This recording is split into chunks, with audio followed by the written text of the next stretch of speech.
I think congratulations in order. Not only did you walk away with a Golden Lion Awards at Cannes for your Zimbabwean campaign, but also the Luries, you walked away with a Grand Prix. So well done to your team. Brilliant campaign. Congratulations once again. Thank you. So you're back in South Africa, and South Africa has been relatively competitive on the global arena in terms of advertising. Well, where would you say we are? Do you think that we're growing? Do you think that there's still a lot of room for development as far as South Africa is concerned? Where do you see us at the moment? I think historically South Africa punches way above its weight in advertising, and I think that continues. Probably where we need to start working a lot more on though is digital, online.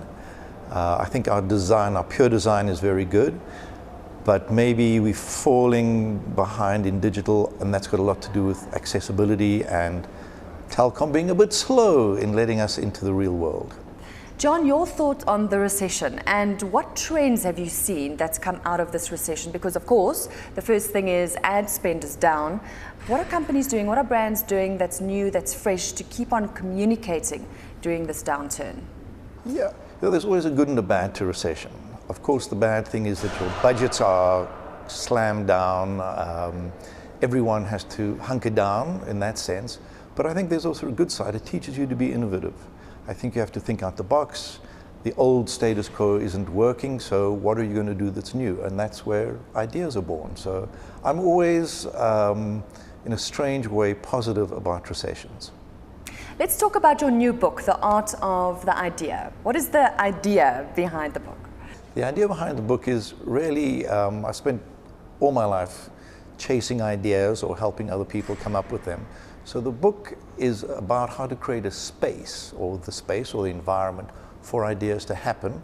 And it also is a little bit of a watch out of if you do these certain things, you sink ideas. So it's a book that hopefully will be a survival kit for people who, but not just business people, for anyone who wants to have an idea, how to make it float. You say in the book that we are all equal before the idea. Are you saying that it's the big idea that sets us all apart? Yeah, I mean that, and I also mean that there's no hierarchy to ideas. I think there's a nonsense that's built up that you need an MBA to have an idea. I've got nothing against MBAs or good university education, but you don't have to have a huge education or a high intellect even to have an idea. A lot of the great entrepreneurs, the big innovators, are just people who are good at putting two opposite things together. So the book is to help everyone celebrate having ideas. You claim that original thinking can transform companies as well as individuals. What do you mean by that, and can you give us a practical example of where this has actually happened? We, particularly in advertising marketing, it's almost a daily occurrence, but very, very specifically, the book, as an individual, I didn't have that idea. I gave a speech and someone came up to me afterwards and said, you know, you should write a book. They had the idea, I was just open to it. So here I am, you know, meant to be the author, but the idea came from someone else. So there's how it translates, you know, in a very individual way. Practically, Standard Bank is one of our clients. The Sandton City, the building, has been there for years. It took someone to drive past and go, why don't we use that as an advertising space? So now here we have probably the biggest building wrap ever seen. Correct. It's always been there, but never done. Exactly. So it just took an idea to go, how about it, instead of a boring old billboard, let's wrap Sandton City. And simple ideas, huge impact.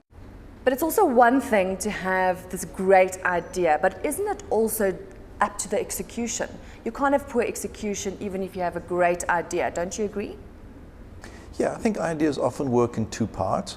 That's what I call the aha moment or the eureka moment.